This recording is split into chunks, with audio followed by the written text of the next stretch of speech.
Bonjour à toutes et à tous. Nous allons voir dans cette vidéo une nouvelle expérience de mise en évidence du phénomène d'auto-induction électromagnétique à travers une troisième expérience qui n'est rien d'autre que l'expérience numéro 3. Nous allons aborder en même temps la vidéo par rapport à l'expérience numéro 3. Nous rappelons que dans l'induction électromagnétique, le champ magnétique qui agit sur le circuit et le circuit sont deux choses différentes. D'accord? Et nous avons aussi vu dans les autres expériences numéro 1 et numéro 2 qu'il y a naissance d'un courant auto-induit qui s'oppose à l'annulation et à la rupture du courant principal dans un circuit. Nous allons maintenant visualiser à l'aide d'un oscillographe l'allure de l'intensité du courant, d'accord, dans le circuit, d'accord, à l'établissement du courant et à l'annulation du courant.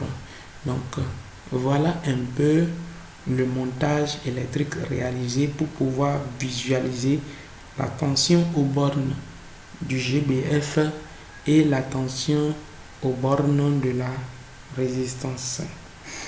Et je vous signale ici que la tension visualisée aux bornes de la résistance est directement proportionnelle d'après la loi d'Ohm à l'intensité du courant qui circule dans le circuit.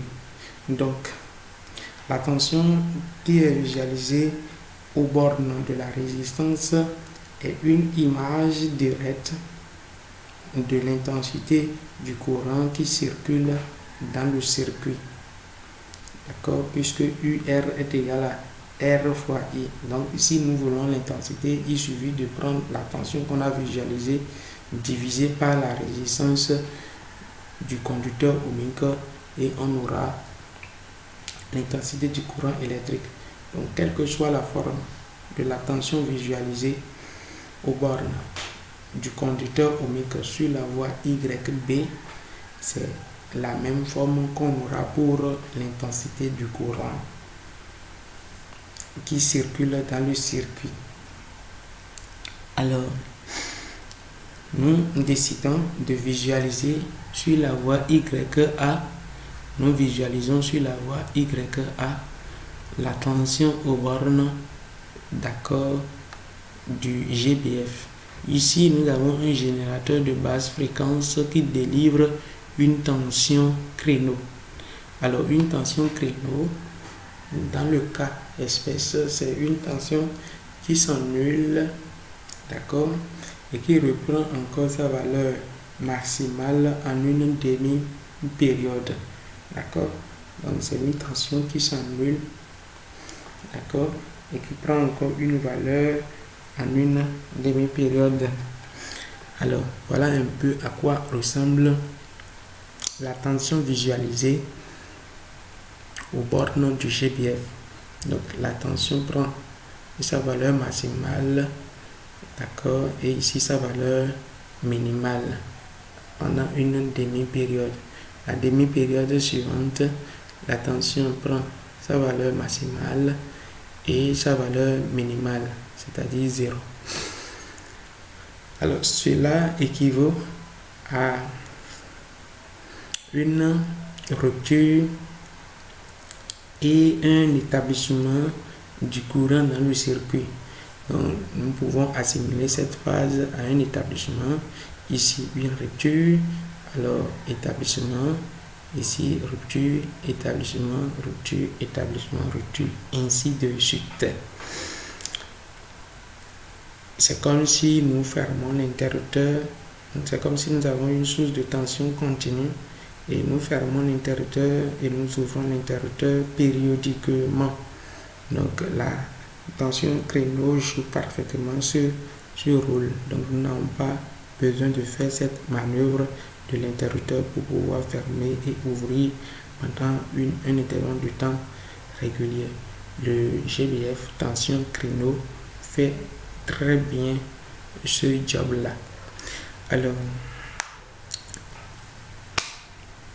comparément à l'expérience numéro 1 et à l'expérience numéro 2, les conclusions que nous avons pu tirer doivent nous permettre déjà d'imaginer un peu à quoi va représenter l'allure de l'intensité du courant dans le circuit, l'allure de la tension aux bornes de la résistance.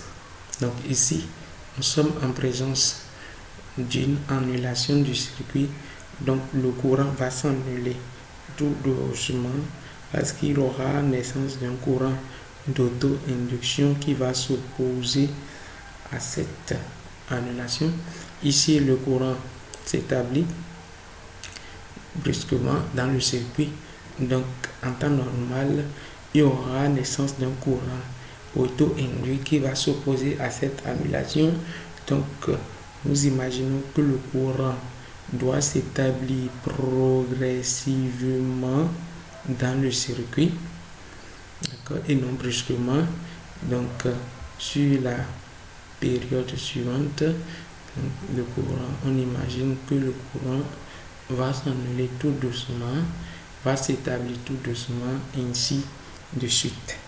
Donc, nous allons voir à quoi ressemble l'écran de l'oscilloscope, d'accord, sur la voie YB. Donc, voilà exactement ce que nous avons pu prédire par rapport à l'annulation progressive du courant dans le circuit, l'établissement progressif, l'annulation progressive, l'établissement progressif. Donc, la conclusion, elle est très simple. Nous constatons bel et bien que les deux courbes observées sont conformes aux expériences et aux phénomènes observés dans les expériences précédentes. Le courant s'établit progressivement et le courant s'annule progressivement. Donc, les résultats expérimentaux visualisés sont conformes aux courbes de l'oscillogramme observé.